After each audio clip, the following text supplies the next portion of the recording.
tardes. Mi nombre es Isaac Villavicencio Díaz y en esta ocasión les presentaré lo que es la actividad 9.3.4 de Packet Tracer, y esta trata acerca de la exploración del centro de datos en el modo físico. Como objetivos tenemos que en la parte 1 explorar las características de un pequeño centro de datos. Como parte 2 tenemos que crear un plan para expandir el centro de datos actual. Como parte 3 tenemos que configurar los dispositivos del centro de datos para expandir su capacidad. Como aspectos básicos, o en este caso la situación, tenemos que a menudo se conocen a los centros de datos como el cerebro de una organización que almacena y analiza datos, proporciona comunicación interna y con clientes, y proporciona las herramientas necesarias para las actividades de investigación y desarrollo. El centro de datos debe construirse de tal manera que pueda proporcionar de forma segura y eficiente su gama completa de productos y servicios, independientemente de qué catástrofe ocurra. Hay muchos sistemas diferentes que entran en la construcción de un centro de datos, pero para la actividad hay que ocuparnos solo de los componentes de red. Aquí nos indican que los centros de datos pueden variar en tamaño desde solo unos pocos servidores hasta albergar cientos o incluso miles de servidores. Sea cual sea el tamaño, el centro de datos debe construirse de una manera extremadamente organizada para simplificar la administración y la solución de problemas de un entorno complejo. Otra característica del diseño es hacer que el centro de datos sea más robusto mediante el uso de redundancia para eliminar cualquier punto único de falla. Esto podría incluir la adición de dispositivos adicionales para proporcionar redundancia física y el uso de tecnologías como los protocolos de redundancia de primer salto o FHRP y la agregación de enlaces para proporcionar una redundancia lógica. Y eso es más o menos de cómo nos introduce en la actividad de Packet Tracer.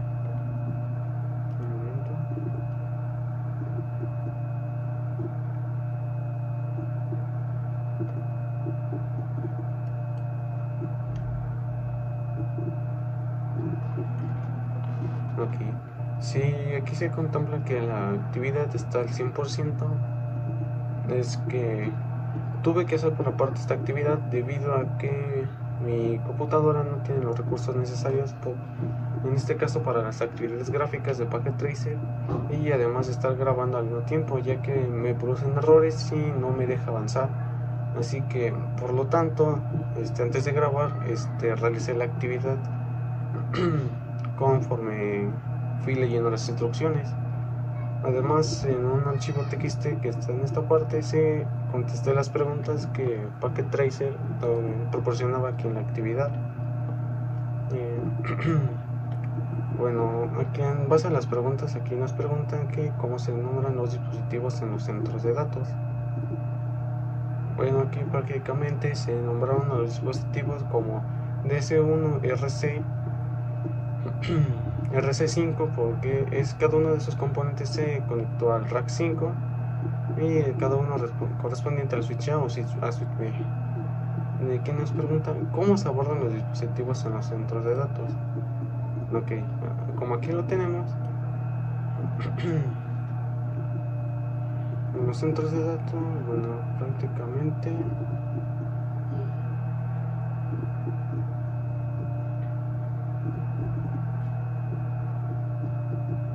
ok, aquí nos preguntan cómo está conectada físicamente a la sucursal o los centros de datos, y aquí tal vez como lo podemos ver, cada una de los centros de datos y la sucursal están conectados mediante una fibra de larga distancia.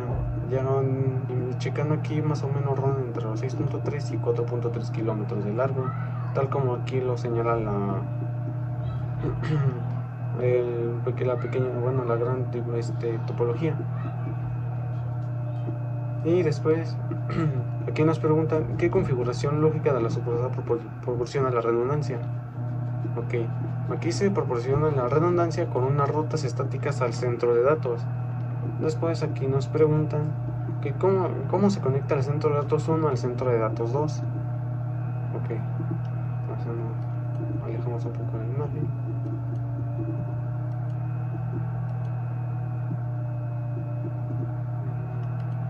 Creo que así está bien.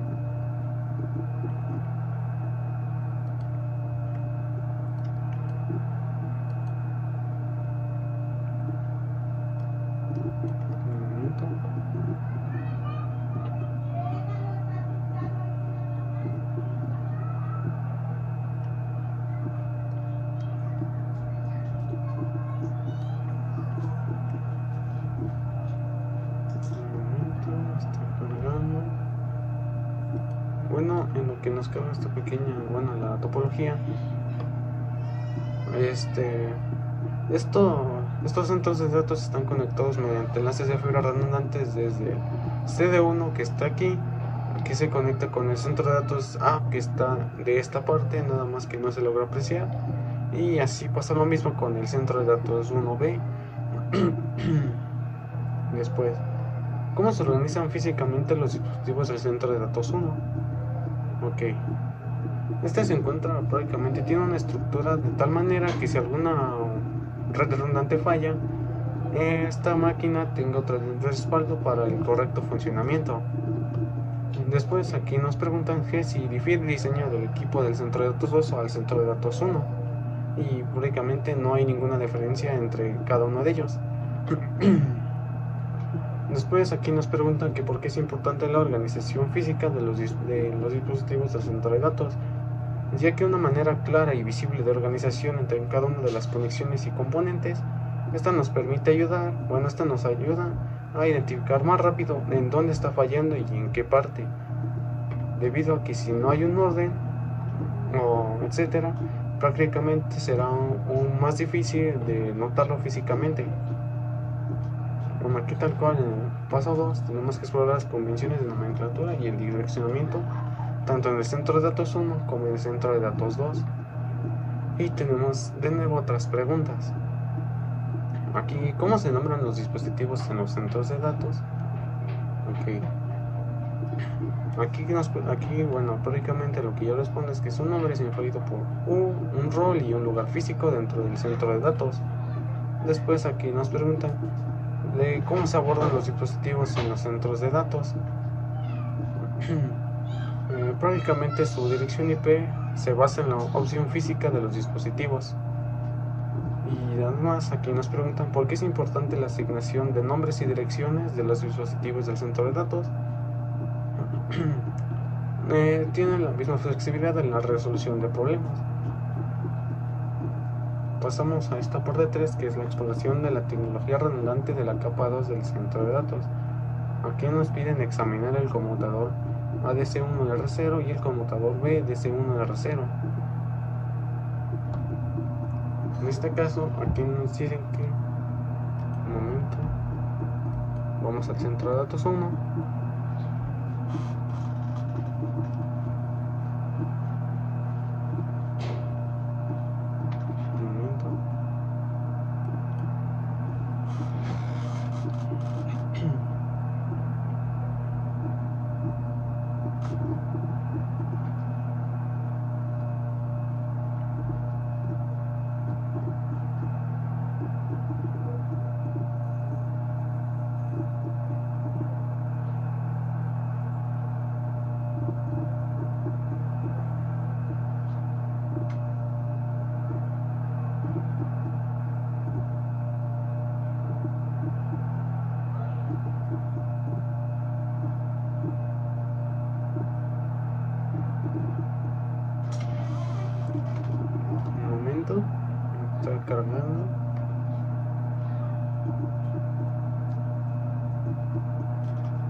puede tardar un poco, ya que como expliqué, prácticamente tarda demasiado en poder generarme la imagen y grabar al mismo tiempo. Por eso es que hice la práctica aparte antes de grabar, para poder explicar qué proceso, bueno, cómo hice la práctica para llegar a levantarla al 100%.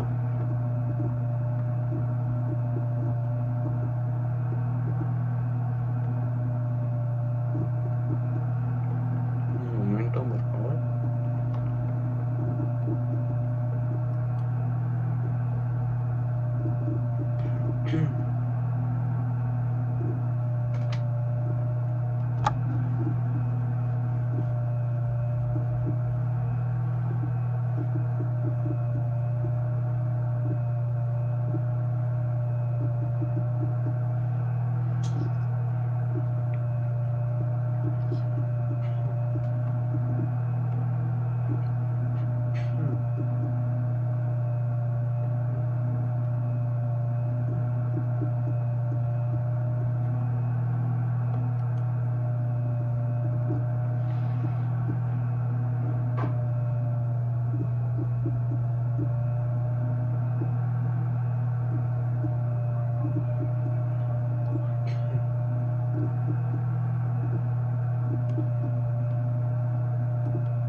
Al parecer ya está retomando, nada más hay que ser pacientes.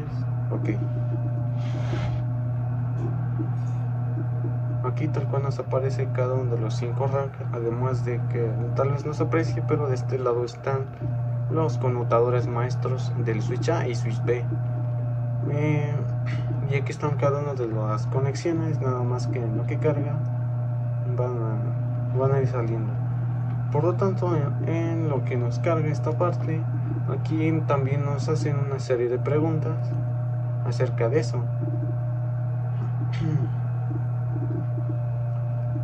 Un momento.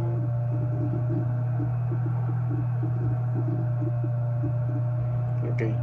La primera pregunta nos indica que ¿qué tecnología se utiliza para proporcionar una redundancia y estabilidad en la configuración? Bueno, prácticamente cada uno de los Ether Channel está configurado con el protocolo LAC. Y aquí nos preguntan cuál es el propósito de eso. Bueno, LAC nos permite convertir los enlaces físicos en lógicos para búsqueda de rutas alternas. Y aquí nos preguntan que cuál es el ancho de banda total a través del port channel 1. Y aquí podemos decir que el channel agrupa múltiples enlaces físicos en el canal lógico. Y aquí nos preguntan qué sucederá si el puerto de la fase Ethernet 01 en el conmutador A, en caso de fallar, se mantiene activo usando. Bueno, ¿qué pasa si falla? Prácticamente en caso de falla, se mantiene activo en la interfaz de fase Ethernet 2. Después,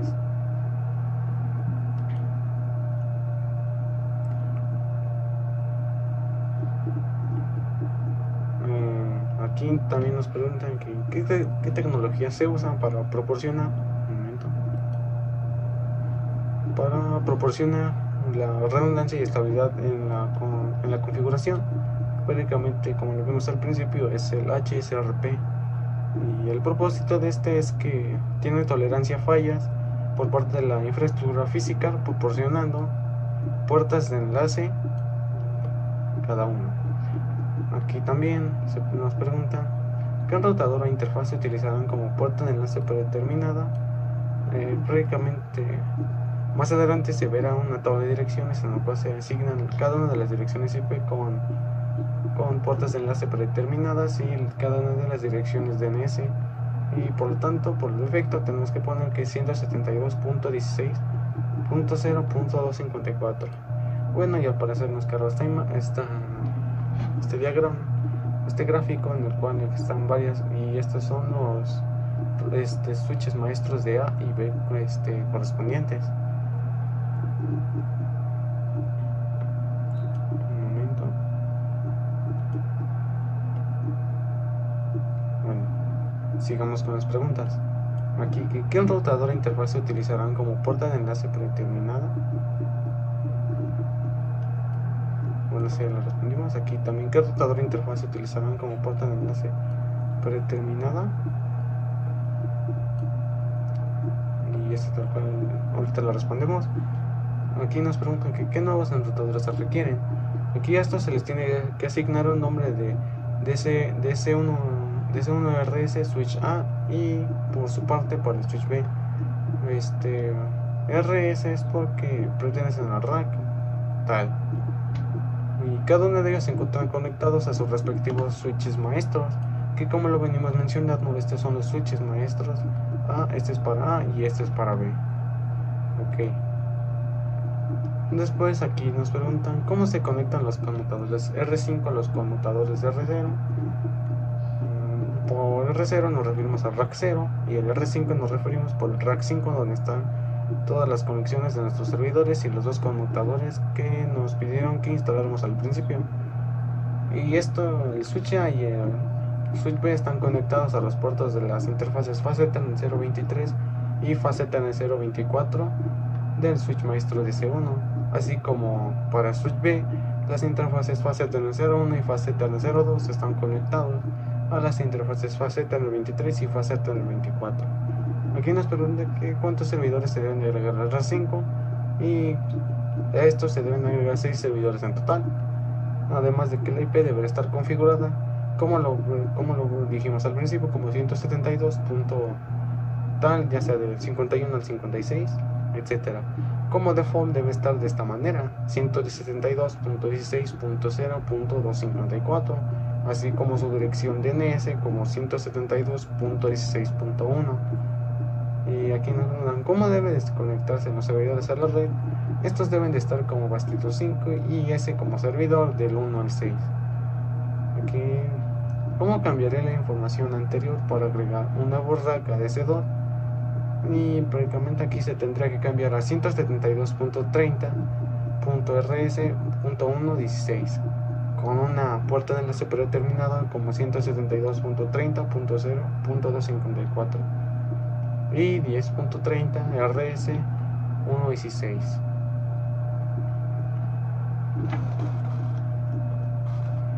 Y tal cual, esas son las preguntas de las cuales eso prácticamente terminamos con las preguntas que son acerca de lo que fuimos haciendo durante la práctica. Y aquí prácticamente nos piden instalar el equipo necesario en el rack 5.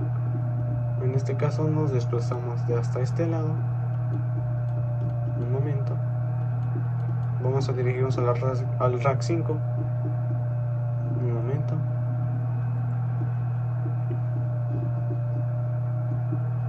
Antes que nada, el rack 5 ya está conectado al 23 y al 24 de sus respectivos switches maestros de A y B. Estos van tal como lo vemos de esta manera, así está conectado el rack 5, nada más que lo que difiere son sus puertos. Ok. Un momento.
aquí vemos una tabla en la cual debemos de completarla con las direcciones IP, direcciones DNS y las puertas de enlace predeterminadas. Pero en ese momento lo vamos a explicar. Nada más que tenemos que ir al rack 5 para explicar qué fue lo que se hizo.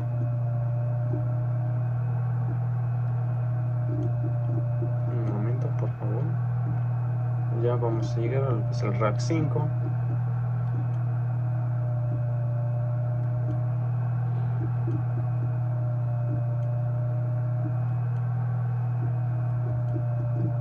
Perfecto. Bueno, aquí tal cual como las instrucciones nos pedían, tendríamos que hacer la instalación del equipo. En este caso aquí instalamos dos conmutadores 2960, en el cual los debemos de llamar como switch A y switch B. Para especificarlos debemos de poner su nombre DC1 rack 5, ya que pertenecen al rack 5, y el respectivo switch A y switch B. Aquí tal cual estas dos conexiones de 23 y 24 de sus interfaces, estas fueron conectadas a los respectivos puertos de sus switches maestros A y B. Por lo tanto, además se hizo la instalación de 6 servidores. Cada uno se llamaría como DC1 R5S1 por su R5 por el rack 5 y el S1 porque es servidor 1, el servidor 2 y servidor 3, etc. Aquí tal cual como vemos en el pequeño ventana emergente, aquí tenemos los puertos y tenemos conectados el fase Ethernet 0 y la fase Ethernet 1. Aquí nos indican que la conexión está levantada y la dirección IP que tiene el servidor 1 la establecimos en 172.16.51.1 en su máscara de 16. Además de en el fase Ethernet 1 10.16.51.1 en su máscara 16, conectadas a lo que son el switch A y switch B respectivamente, y así con cada uno del servidor 2, servidor 3, servidor 4 hasta el servidor 6. Y además se les configuró el nombre para que Packet Tracer lo tomaran como parte del procedimiento que estamos haciendo para levantarlo al 100%. Y ahora vamos a pasar lo que es con esta tablita, al cual yo la traspasé a Word. Un momento. Y en esta tabla lo que tenemos es el servidor, una interfaz, la dirección IP, la máscara de subred y la puerta de enlace predeterminada al default gateway, y además de la dirección DNS. Por parte del servidor 1 tenemos la fase Ethernet 0 y la fase Ethernet 1. Como dirección IP tenemos la 172.16.51.1 para la fase Ethernet 0 y la 10.16.51.1 para la fase Ethernet 1, cada uno con la máscara de subred de 255 255. Para la puerta de enlace predeterminada tenemos que la 172.16.0254 y la 10.16.0254 con las direcciones, con el servicio, con la dirección DNS del 172.16.11 y 10.16.11. Y así prácticamente nos fuimos guiando del servidor 2 hasta el servidor 6. Lo único que cambian son los objetos de esta parte, que va del 51, 52, 53, 54 y 55. Prácticamente la puerta de enlace predeterminada es la misma para cada uno. Regresando, aquí tal cual se fue documentando, y estas direcciones IP se fueron estableciendo en cada servidor, tal y cual como le explica la tabla. Perfecto.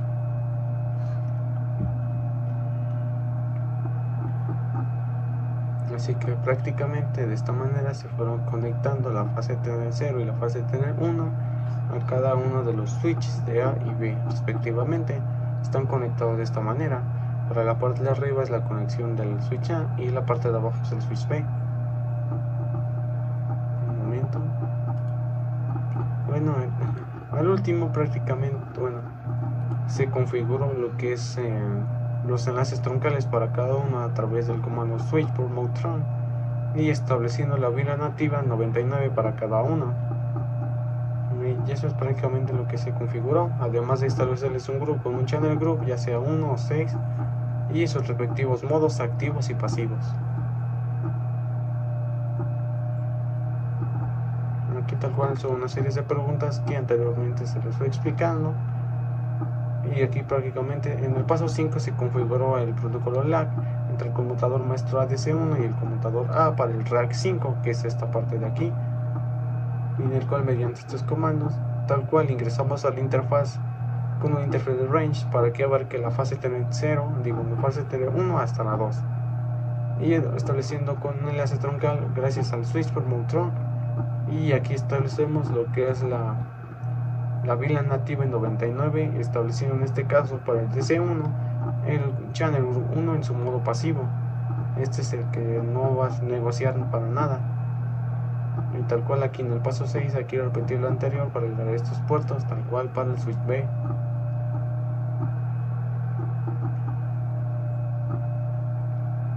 Y aquí por último tenemos lo que es las preguntas de reflexión, que son es como una retroalimentación de lo que hicimos durante la práctica.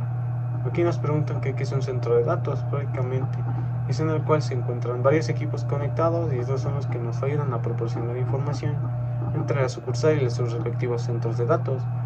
¿Qué beneficios proporciona un centro de datos a una organización? Bueno, es que prácticamente tiene muchos beneficios, en el cual es una rápida transferencia y una redundancia. Y que aparte que sobre la redundancia nos pregunta por qué es importante la redundancia en un centro de datos, ya que esta nos permite identificar fallas. Bueno, esto claro si está en una organización clara y precisa. Y aquí nos pregunta qué elementos de un centro de datos deberían incorporar redundancia, y son las partes de los RAC. Y por último, ¿cuál es la importancia de la interacción de un entorno de datos? Es que estos prácticamente nos proporcionan una gran cantidad de banda ancha sin tener que estar contratando enlaces físicos, ya que a través de los enlaces lógicos se establece una mejor conexión. Y prácticamente eso fue lo que se realizó durante toda la práctica. Una disculpa de antemano por no poder hacerla mientras estaba grabando, pero es que en estos casos, en este tipo de actividades, no me deja grabar y hacer actividades al mismo tiempo, ya que se tarda demasiado. Pero por lo demás ya está todo terminado y el escenario levantado al 100%. Bueno, por mi parte me despido. Una despedida. Me despido, mi nombre es Isaac. Hasta la próxima.